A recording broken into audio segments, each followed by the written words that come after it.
Okay, welcome as promised to the Place de la Concorde in Paris. Unfortunately not live as promised due to some technical issues, but nevertheless I hope you enjoy this video, this final video from me before I depart from Paris for good, or at least for the year anyway.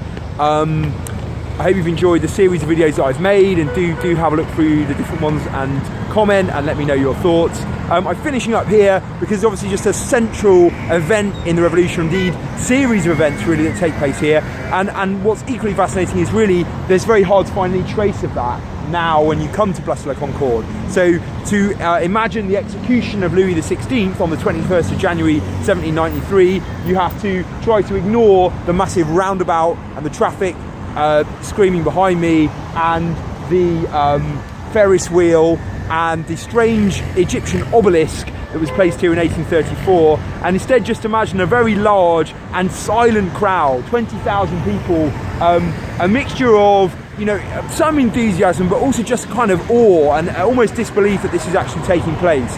So if you Google and you look for the image of Louis XVI's execution, you'd hopefully be able to find an image that you would then recognise the backdrop behind me.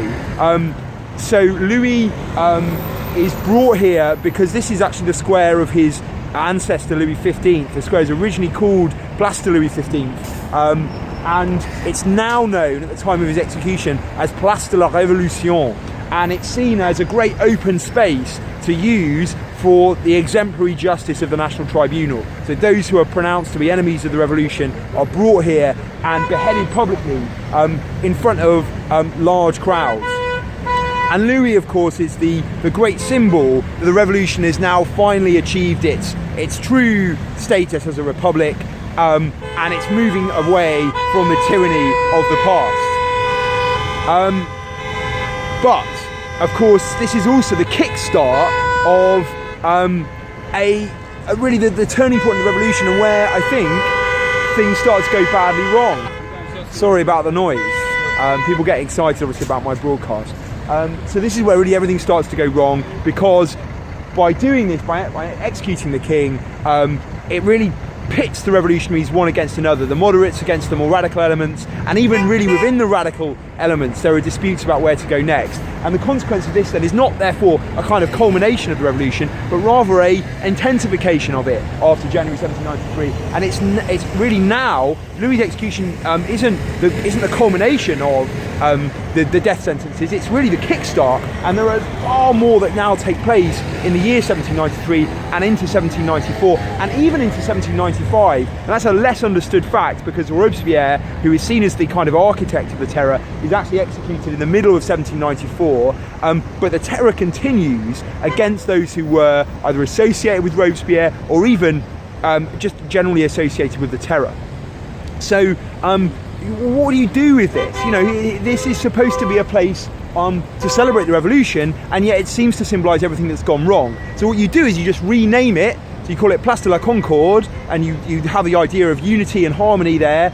And then when you're really confused about what to do, and you're Louis Philippe, the son of Philip, Duke of Orleans, who of course was beheaded himself here in 1794, you just get an obelisk from Egypt, a real one, and then through an amazing feat of engineering, you just plant it in the middle of the square, and then you put a tiny little plaque next to it to say kind of the actual historical detail. So it'd be perfectly possible for loads and loads of tourists, to come here, and got some fans going on here, perfectly possible for loads of tourists, and maybe even these guys, to come here and not even realise that this is actually the place where Louis XVI was executed, and indeed hundreds more victims of the terror. So, you know, what have we learned, and what have I learned on this whole trip? I guess it's a reminder of the fact that the French Revolution is supposed to operate as a force for unity in France, and so everywhere I go I see liberté, égalité, fraternité, and if I turn my camera 180 degrees, then I'm standing in front of the National Assembly with the tricolour flying above it, and in the background to that, although you'll be able to see it on this cloudy day, but the Invalides, the Museum of the Army, is a sort of another unifying point, and of course the Eiffel Tower, that great big metallic distraction over in the west of the city. And all of that is sort of imposing a unity on the revolution, where actually I think no real unity in the story exists. It's really a story of disunity, and it's a story of lost possibilities. Louis XVI himself is starting to reform France before the revolution actually breaks out. There are whole different possibilities and narratives about which way the revolution goes and chooses to go. Really, you know, from the end of the 1780s through into the 1790s. It doesn't have to culminate in this very violent and brutal process known as the Terror. So I think that's something that historians are really interested in at the moment. I think probably not so much, you know, just generally. I think there's a general perception the French Revolution is kind of everyone gets it and it's inevitable and the tyranny had to be overthrown and then it got a bit out of control. But basically, you know, everybody agrees that it's a thoroughly good thing. And I just think there are more interesting questions to ask by kind of ploughing into it a bit, mining underneath some of these received stories.